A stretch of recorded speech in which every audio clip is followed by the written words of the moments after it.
అష్టదిగ్బంధనం చేసింది తెలుగుదేశం పార్టీ. దాని ముందు సామ దాన భేద దండోపాయాలన్నీ వాడుతోంది. దాంట్లో వైఎస్ఆర్ కాంగ్రెస్ పార్టీ వాళ్ళు కంట్రోల్ అవ్వట్లేదు. ఒకటి భయపడుతున్నారు కొంతమంది, ప్రలోభాలకు గురవుతున్నారు కొంతమంది, కమిట్ అవుతున్నారు కొంతమంది. అది ఎంతకాలం ఇది 2019 ముందు కూడా ఇలాగే జరిగింది కదా. భయపడ్డారు, లాక్కున్నారు, తీసుకున్నారు.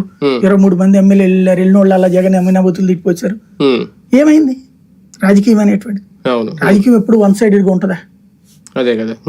కానీ వైసీపీ ఏర్పడమే జగన్ అనే వ్యక్తితో ఏర్పడింది. అది ఆయన మీద నమ్మకంతో చాలా మంది వచ్చారు. మోపిదేవి అలా వచ్చిన ఆయన, పిల్లి సుభాష్ చంద్రబోస్ అలాంటిది. అప్పుడు అంత నమ్మకంతో నచ్చిన జగన్ ఇప్పుడు సడన్ గా నచ్చట్లేదు. ఆయన మాటలు చూస్తే నేను చాలా త్యాగాలు చేశాను. అంటే వ్యక్తిగతంగా కూడా ఏమన్నా జగన్ వీళ్ళకి నచ్చట్లేదా నాయకులకి? ఇప్పుడు జగన్ యాటిట్యూడ్ నచ్చదండి. ఎందుకంటే అతను సిఇఓ స్టైల్ ఆఫ్ ఫంక్షనింగ్. 85 మంది ఎమ్మెల్యేలు నేను తీసేస్తున్నాను అన్నాడు. వాళ్ళకి అలాగని చెప్పి పింక్ స్లిప్ ఇచ్చాడు.